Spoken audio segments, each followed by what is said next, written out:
The government has defended the move, directing all heads of procurement and accounting units to vacate their offices and surrender all relevant documents to the Office of the Head of Public Service in a bid to fight graft. Solicitor General Kennedy Ogeto indicated that the exercise being undertaken by the government is an administrative action which is not meant to victimize any officer.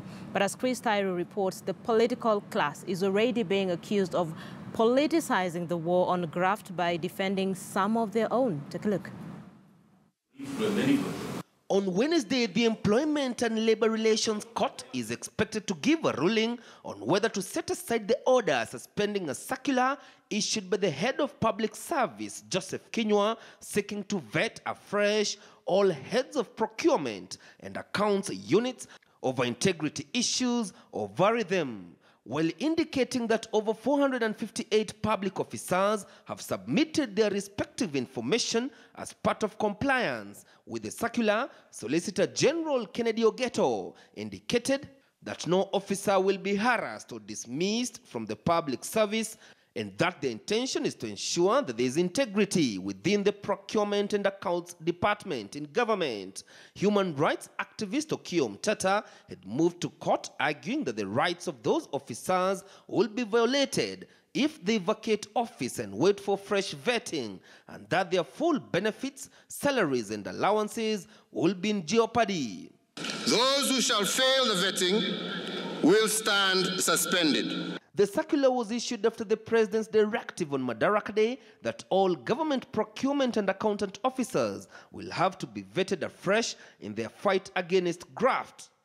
Now, the investigative agencies in the country seem to have upped their game in the fight against graft. But is there political goodwill among politicians, especially after some of them have been accused of defending their own? I think there are no sacred cows, but people are trying to create sacred cows, you know. For example, if you say, oh, here at Kenya Pipeline or whatever, go slow on that one, then we are trying to create sacred cows. When we are fighting for corruption as a nation, we need all right-thinking people, progressive leaders, to also join hands. Now, when they take sides according to their various political affiliations, it leaves, a lot to be desired. A lot of politics is going on out there, and we are not concerned. We are not bothered at all by the politics going on out there.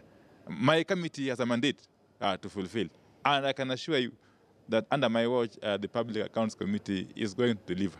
Last week, a section of legislators from Jubilee Party came out to defend the Kenya Pipeline MD, Charles Tanui, over the alleged loss of 70 billion shillings. Because when you come out and say so and so is innocent and so is guilty, what basis? Are you an investigating body? Members of parliament are not investigating body. They are lawmakers. In fact, what we need to do is actually to have more laws. And we want to warn politicians who are trying to bring politics into this war that Kenyans are seeing you. They can see through your veil, they can see who you are trying to protect, and they can truly see now who is the master of corruption. The president is already on record that there will be no sacred cows in the fight against graft. Chris Tyro, KTN News.